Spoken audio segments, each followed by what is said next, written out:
আসসালামু আলাইকুম। অনেকদিন পর তোমাদের সাথে আজকে শেয়ার করতে এসেছি নতুন একটা রেসিপি, দই কাতলা। ঠিক নতুন বলবো না, এটা অনেকেই বিয়ে বাড়িতে খেয়ে থাকে। তো চলো আজকে ঘরোয়া উপায়ে উপকরণ দিয়ে বানিয়ে ফেলি। আমি মিক্সিতে নিয়ে নিয়েছি আদা, রসুন আর কয়েকটি কাঁচা লঙ্কা। এগুলো আমি পেস্ট করতে দিয়ে দেবো। আর সব থেকে বড় জিনিস যেটা লাগবে সেটা হলো নারকেল। নারকেল কেউ অল্প পরিমাণ দিতে পারো, কেউ বেশি পরিমাণ দিতে পারো, কিন্তু এই নারকেলটা আমি মিক্সিতে পেস্ট করে রেখে দেবো। অন্যদিকে আমি নিয়ে নিচ্ছি কাজু, কিশমিশ আর পোস্ত।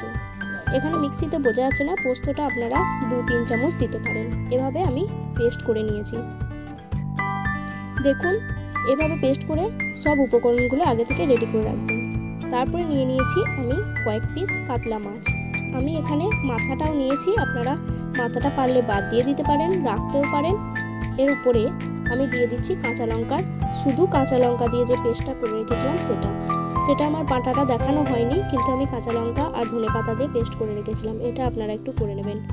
দিয়ে দিচ্ছি নুন, সামান্য পরিমাণে নুন দিয়ে দিচ্ছি।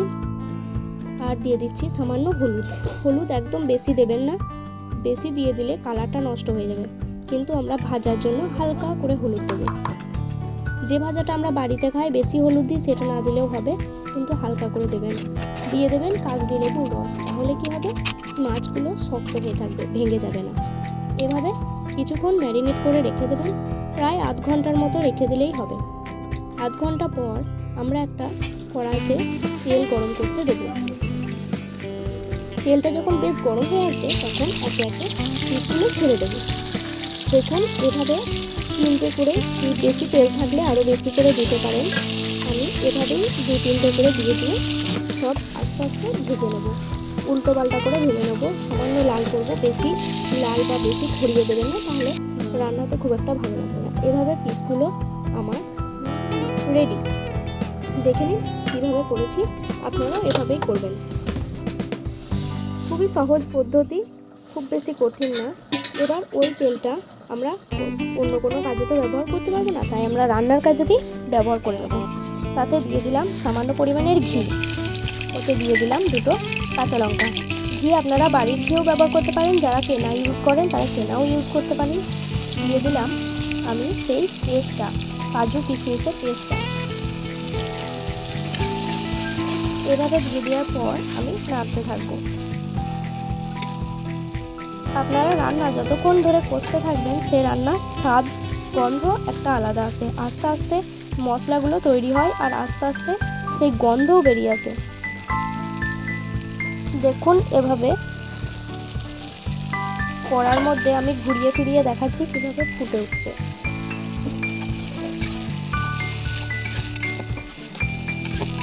আপনারা কম বেশি সবাই বাড়িতে রান্না করেন, তাই পরিমাণ মতো সমস্ত জিনিসগুলো দেবেন। এভাবে কিছুক্ষণ কষার পর তারপরে অন্য কিছু যে উপকরণগুলো আছে সেগুলো দেবেন।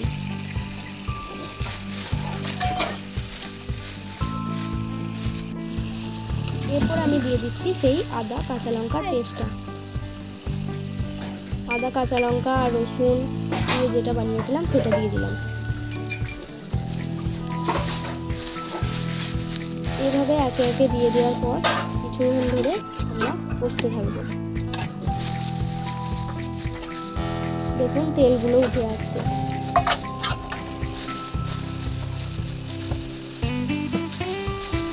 আপনারা সবাই বাড়িতে এভাবে ট্রাই করবেন।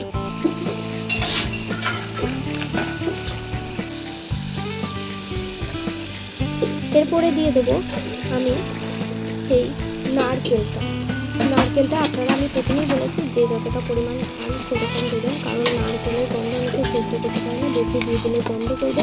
আর আমাদের এখানে তো নারকেলের রান্না তো সবাইতে পাওয়া যায় না, কিন্তু কেরালাতে সব জিনিসে রান্না সেই নারকেল ইউজ করে। তো আপনারা ঘরোয়া, যেহেতু আমরা বাঙালি, তো কম পরিমাণে নারকেল দেবেন। আমি এখানে মাছ অনেকটা নিয়েছি, সেজন্যই আমি একটু বেশি করেই দিয়েছি। হ্যাঁ, এরপরে আমরা দিয়ে দেবো কাশ্মীরি লঙ্কার গুঁড়ো। ঠিক আছে, এরপরে দিয়ে দিচ্ছি সামান্য পরিমাণে চিনি।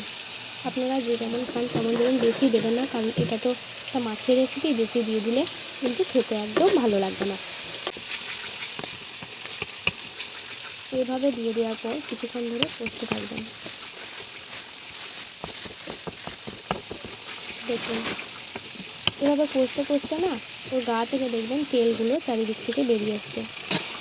এরপরে দিয়ে দিচ্ছি একটু সেই কাজু কিশমিশের পেস্টটা। ওটা আমার ছিল তার জন্য আমি দিয়ে দিলাম, কারণ প্রথমে আমি একবার দিয়েছি, ওটা ছিল আমি দিয়ে দিলাম, কারণ জলটা ধুয়ে দিয়ে দিলাম। এরপরে দিয়ে দিচ্ছি সামান্য গরম মশলার গুঁড়ো।